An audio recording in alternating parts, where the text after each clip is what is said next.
18 мая – день нашей национальной трагедии.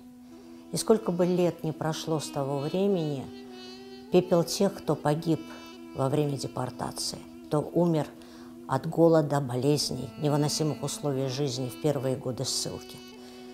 Пепел тех, кто хотел, но не смог вернуться домой и остался лежать в чужой земле, он до сих пор стучит в нашем сердце. Из года в год этот день 18 мая мы стараемся провести, находясь рядом друг с другом, для того, чтобы легче перенести боль. В этом году мы тоже это сможем сделать. 11 утра, 18 мая, студия Харадинис Продакшн, интернет-портал Crimean Tatars начнут в прямом эфире марафон, посвященный памяти жертв депортации. Присоединяйтесь, нам будет легче перенести этот день вместе.